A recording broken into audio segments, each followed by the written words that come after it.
Cette actualité vous est présentée en collaboration avec Cryptost Academy. Ayez un temps d'avance sur le marché crypto en rejoignant notre communauté premium. Après Twitter et Blue Sky, Jack Dorsey dévoile BitChat, sa messagerie Bluetooth sans Internet. Jack Dorsey, cofondateur de Twitter et initiateur de Bluesky, revient avec BitChat, une messagerie Bluetooth pair à pair qui fonctionne sans Internet.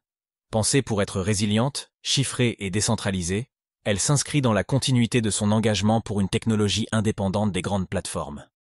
Mais cette promesse tient-elle vraiment face aux exigences de sécurité des applications de nouvelle génération comme Olvid ou Simplex Chat?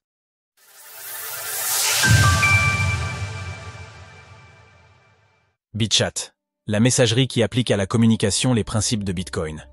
Jack Dorsey, le cofondateur de Twitter, désormais X, a dévoilé BitChat, une nouvelle application de messagerie pensée pour connecter les utilisateurs à courte portée grâce au Bluetooth, sans aucun besoin de connexion Internet.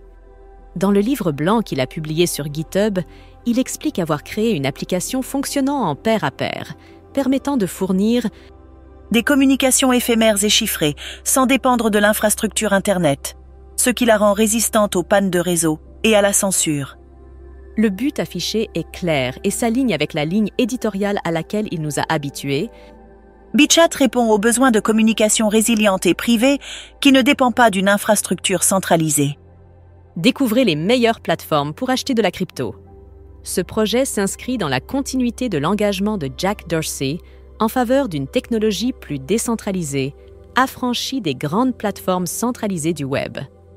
Partisan convaincu de Bitcoin, Jack Dorsey est également à l'origine de Bluesky, une initiative lancée lorsqu'il était encore PDG de Twitter, avec pour ambition de développer un protocole ouvert destiné aux réseaux sociaux. Une messagerie sans Internet, mais pas sans contraintes techniques. Le livre blanc, publié sous forme de brouillon comme l'a indiqué Jack Dorsey sur X, expose les grandes lignes du projet, mais laisse encore de nombreuses zones d'ombre sur son architecture technique. L'ouverture prochaine du code en open source devrait permettre une meilleure compréhension de son fonctionnement réel. L'idée est d'utiliser le protocole Bluetooth Low Energy pour connecter entre eux des téléphones situés dans une même zone géographique. Chaque appareil devient alors un relais local, formant un réseau distribué capable d'atteindre, selon le fondateur, une portée théorique d'environ 300 mètres. Cependant, cette configuration peut aussi constituer un point faible, car la multiplication des relais accroît considérablement la surface d'attaque, complexifiant la sécurisation du réseau. L'application intègre naturellement un chiffrement de bout en bout, un standard incontournable des messageries de nouvelle génération. Elle fonctionne sans création de compte utilisateur et garantit qu'aucune donnée personnelle ne sera collectée. Malgré l'intégration de plusieurs mécanismes de confidentialité comme des délais aléatoires et la fragmentation des paquets, BitChat semble négliger un point crucial, l'authentification des utilisateurs. Le système d'échange de clés publiques reste vague et basique, sans garantie que l'on communique bien avec la bonne personne.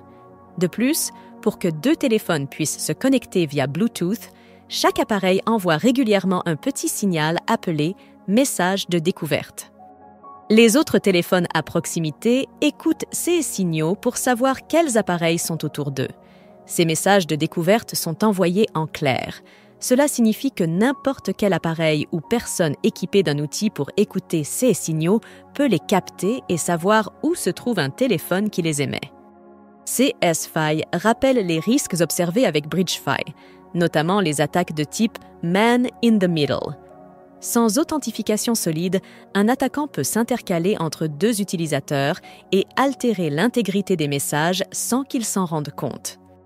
L'application a été mise à disposition des bêta-testeurs via TestFlight, la plateforme d'Apple dédiée à l'installation et à l'évaluation d'applications en cours de développement. Le programme a rapidement affiché complet, atteignant sa limite de 10 000 utilisateurs. En bref, des applications comme Simplex Chat ou le fleuron français Olvid, reconnus pour leurs exigences en matière de sécurité et de confidentialité, n'ont pas à s'inquiéter. BitChat est encore loin de pouvoir rivaliser dans cette catégorie. Retrouvez toutes les actualités crypto sur le site cryptost.fr.